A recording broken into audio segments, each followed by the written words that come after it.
පලිගන්න අපිට එදිරිවාදිකම් කරපු පින්නතුනි මොන ක්‍රමෙන් හරි කමක් නැහැ හතුරුකම් කරපු උදවිය ඇති.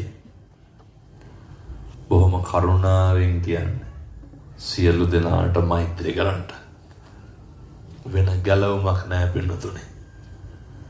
එකම විසඳුම මොකද්ද බුද්ධ දේශනාවේ තියෙන? නහි වේරේන වේරාණි සම්මන්තිද කුදාචන විශිෂ්ටයි. ඒ දේශනාව අවේරේනච සම්මන්ති. අවෛරයමයි තියෙන්න ඕනේ. ඔයත්ොන්ගේ ජීවිත විනාශ කරන්න වැඩ කරපු උදවිය ඇති. අහිතක් නම් හිතන්න එපා.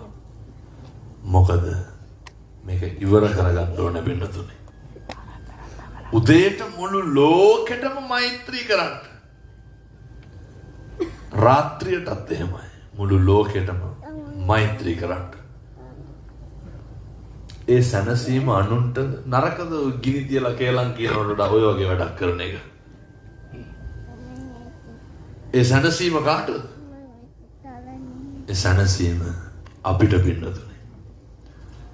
මම මගේ හදවතින් ප්‍රාර්ථනා කරනවා බණහඬ ආපු අම්මලා තාත්තලා සියලු දෙනාට මේ කියපු විදිහට ජීවත් වෙන්න අවශ්‍ය. කවදා හරි හොඳ හාමුදුරු කෙනෙක් ගෙනල්ලා හොඳ බණක් අහන්න.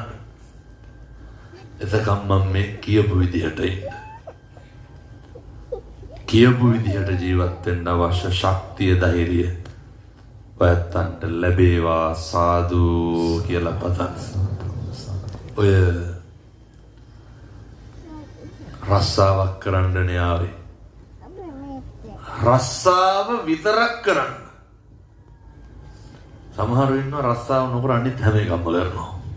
රස්සාව part time අනිත් සේරම full time. රස්සාව විතරක් කරන්න. සල්ලි ටික පරිස්සම් කර. මට මේ වෙන කියන්න ක්‍රමයක් නැහැ. සරලව හමුවෙන් කියන්න වෙයි. සල්ලි ටික පරිස්සම් කරන්න.